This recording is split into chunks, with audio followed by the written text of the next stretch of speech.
Good afternoon, team movement snackers. Welcome to the 12 noon.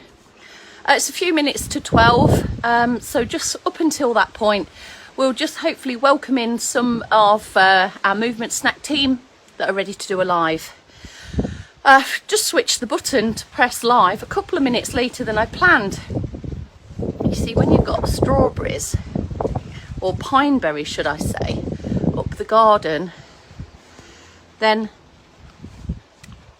it distracts. Very distracting. These are so nice. Better than the average strawberry, I would say. So, Vivian, I know you were looking into pine berries. Get some. These are good. My strawberry patch is even threatening to strawberry patch the lawn. So that could be quite good, quite fruitful, should I say. Morning, George, afternoon, George, whatever you want to call it. Morning and afternoon to you too, Maddie and Sandra. Good to have you here. I've set myself up for an outdoor broadcast. Hopefully you have got me on FM of the airwaves, and hopefully it won't fail us throughout. I had a rather noisy chicken over the last few minutes, so we'll see on that note. We might get a chicken chorus, a noon chorus. Maddie, they're called pine berries. They are an absolute dream. Better than strawberries. I'm going to throw it out there. So get yourself some plants. Stick them in the garden. You'll have a small crop next year. Right, it looks like it's 3, 2, 1 already. You'll need a space, a garden space or an inside space. You'll need yourself, rip-roaring, ready to go. You'll need a tea towel as well, a sturdy chair or something like a sofa, an armchair, something like that. And you will need a sturdy tabletop height, bit of an external support. Are you ready? 3, 2, 1. Good afternoon and welcome. I believe it's Tuesday the 28th of June 2022. You're with me, Kelsey Leverton, for the noontime movement snack. Circul Boost is where we start.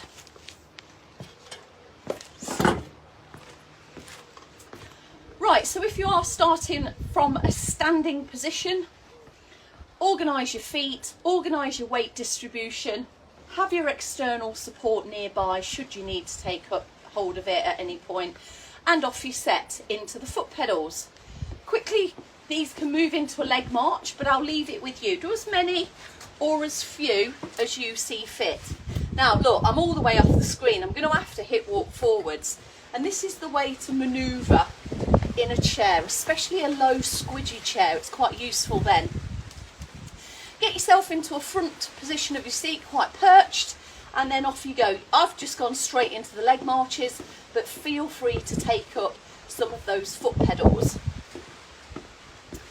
And the legs, it's great to move the legs. You've got some of the biggest muscles, strongest muscles in your body down at leg level, but also the upper body needs to get some movement going as well. So if you'd like to bring one arm in at a time, bring that second arm in if you feel confident to let go of your external support.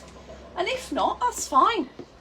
Just focus on leg rhythm and add just the one arm swinging at a time. Now to do the other side, you could just simply switch if you've got your external support in front of you. But for me, I'm going to get right into the fig tree now. I'd need to turn around to enable me to still keep contact with my external support. It depends what's around you, where you've decided to do your movement snack. It depends if you need support or you can do without it. So lots of variables there, but also lots of options so that you can fit the right one to you. Should be feeling a little bit of warmth building now. Lift of the heart rate, an increased depth and slight increased rate of your breathing as well during this circulation booster. but essentially it shouldn't feel hard work or too tasking. It should feel comfortable, maintainable, and steady and rhythmical, and anything else that ends in able. Steady yourself down and take a bit of a pause. You might want to take a bit of a slump through your posture. You might want to crowbar in a couple of shoulder rolls to promote posture, shoulder position, open chestedness.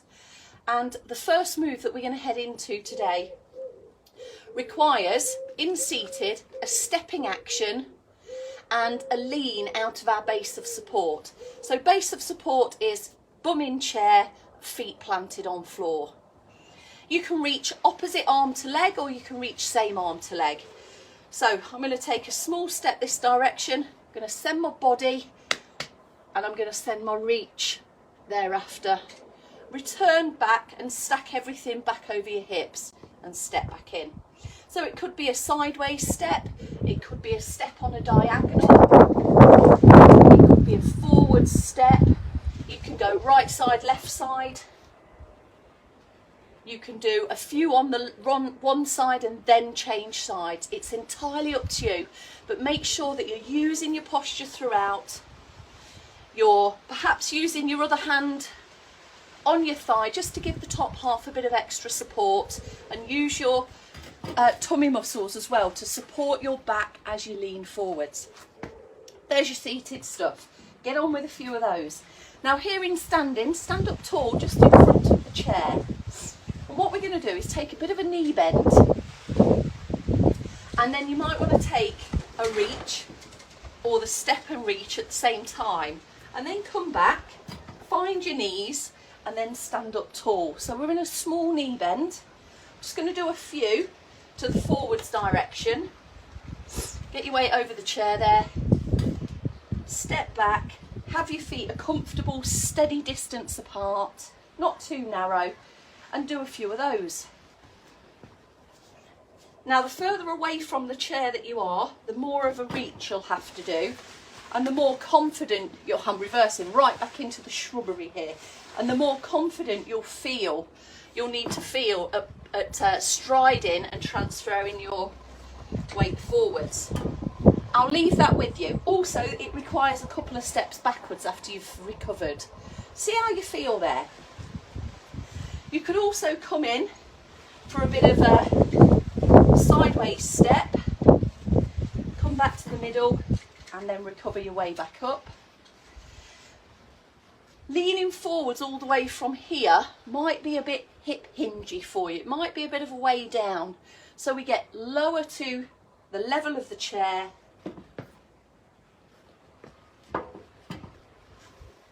in that way.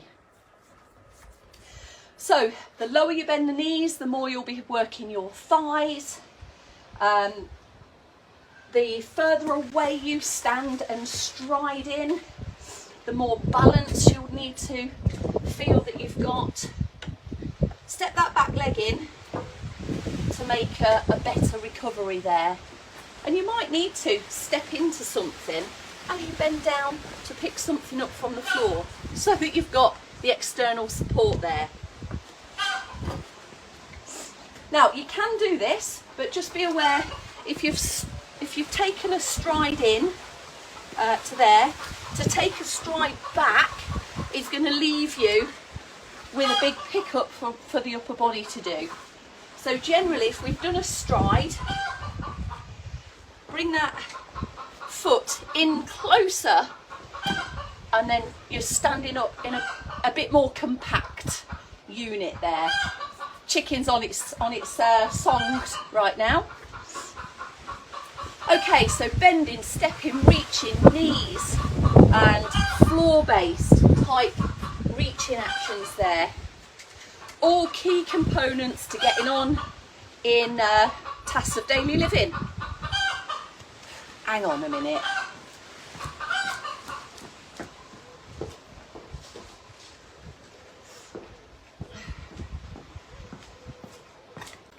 Okay, we're going to visit the good old sit to stand now, and I'm going to do a chicken based sit to stand, because whilst I'm holding her, she'll shut up. So if you are in standing already, take a little bit of a reverse, walk your way back, couple of backward steps there, and then slowly come down into seated. Okay, you're going to stop. You're going to stop. You're going to do a sit to stand with me. So to hip walk forwards gets us into the most optimum position to find our way into standing. Okay, go. Tuck the feet back. There's loads of levels to this. Pick the one that's right for you. You can still work through the legs even if you're not coming into full stand. You can still work the legs even if you're not coming into a jockey. You can tuck the feet back, bring your body weight forwards. You can have your hands there to support if you like, and just push your feet into the floor to switch the muscles on. From there, of course, you might want to boost into a little jockey lift, or from there you might feel okay with or without support to boost into a full stand, straightening up, lifting, lengthening, opening the posture at the top end. Now you can, two ways to sit down. You can take a little step backwards so that you feel your legs touching what you're going to sit down into. That might just give you the reassurance that it's there. Or you can keep your feet where they were and lower down. Either which way, a smooth, controlled lowering action, avoiding any plonking at the end if you can, and then a reset of your position. Tucking the feet back gives us the drive to get upwards. If your feet are a bit too far in front of you, then might be a bit of a non-starter, that one. Give it a go, see what you can do or can't. Stand up tall, adjust your feet, decide what's right for you. Do you need to step backwards? Do you need to hold on to external support? And how slow can you go? How slow and low can you go? All for the good of strengthening up the thighs, improving your action, technique, positioning, for sit to stands that sometimes can be quite challenging, depending on what height of chair you've decided to get down into. Okay, so I'm just going to do a little bit of a lean and a press and a jockey lift to finish off with. My legs ache. Okay, take a pause there. Okay, right, so if you've got a tea towel, get hold of that. Look, Nelson's just looking at jumping up on there. Do not jump up on there, it will fall off. So, chest work. Chest muscles engage in any kind of pushing actions. So if you're pushing yourself up from the side, or if you're pushing yourself up from the floor, if you're pushing something away from you, those muscles will be the main workers in that action. And how hard you do that, or how much power you use, is dependent on the strength that we've got there. In seated, take hold of your said tea towel. I'm just going to move this in a bit. Plant your feet. Have one hand and one arm as the fixer arm and the other arm as the moving arm. Pull it tight. Fixer arm, the mover arm pushes in and then recovers. Can you see? Well, you can't see. My elbow is just lower than shoulder and it's travelling across the body, keeping this tension switched on. So travelling across the body,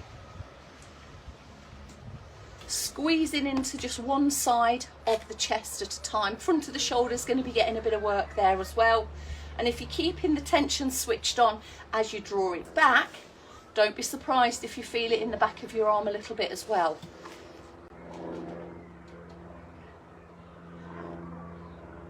Okay, so you can see how your tea towel's on a bit of a diagonal there.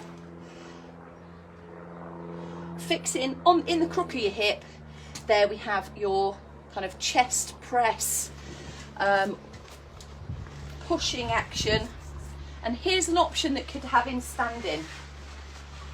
So approach your table. Take your hands about shoulder distance apart and readjust your feet and shunt a bit of your weight forwards over your arms. You need to move that out of the way.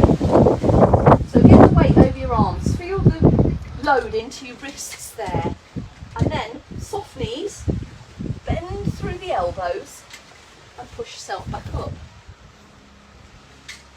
Bend through the elbows, push back up. You can see that there's a bend through the hips, so you're sticking your bum out a bit more, and your back is literally moving like that. So these are the hips, you're tilting and coming back upright. Loading the wrists, working through the backs of the arms, using the tummy muscles to support your spine, having a good base of support where your legs are positioned, your feet are positioned, and how your knees are. If the legs are straight, that might feel something quite different. So get all of that. Right, so there we go. Those press and push actions can be done against a wall.